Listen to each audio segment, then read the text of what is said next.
The air hummed, drones buzzed, a symphony of technology. Towers of glass and steel pierced the clouds. This was 2025. No longer science fiction, this was the age of smart cities. Every street corner, a sensor. Every transaction, digital, every move tracked. For safety, they said, for efficiency, for progress. But progress always has a price.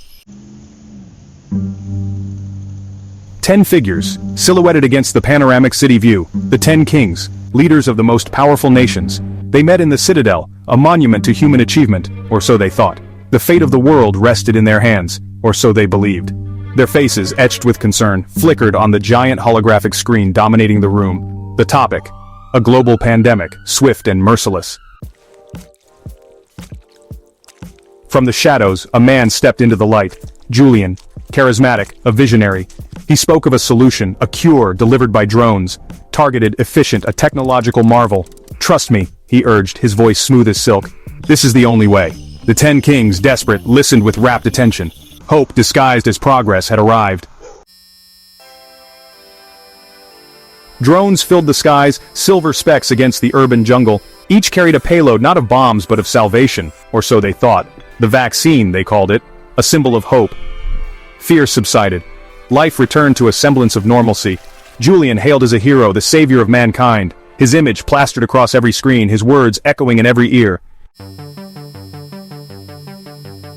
The drones remained, a constant presence. Their numbers grew, their purpose expanded. Traffic control, they said, environmental monitoring, security, always for the greater good, no corner left untouched by their watchful eyes.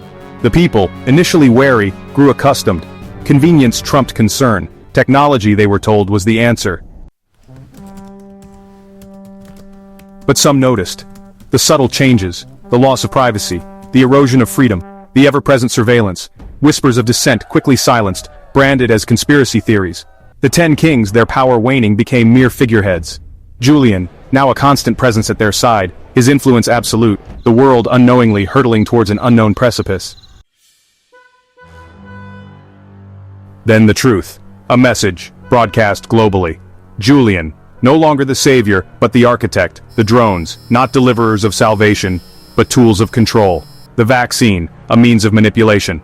"Welcome," he announced, his voice a chilling echo across the globe, to a new world order. The 10 kings, mere puppets in his grand design, their faces pale, their eyes wide with realization. They were powerless. The ultimate revelation.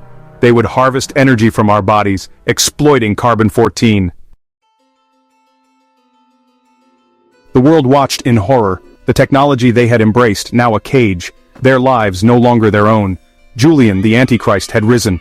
The whispers had been true, but it was too late, the reins of power firmly in his grasp. The smart cities, once symbols of progress, now instruments of control. Humanity had traded freedom for convenience, and the price was their very soul. The world stood on the precipice, not of progress, but of enslavement. Technology, once a beacon of hope, had become a tool of oppression. The future, once bright, now a dystopian nightmare. A stark warning, etched against the backdrop of a world transformed. Be careful what you wish for the price of progress might be your very humanity.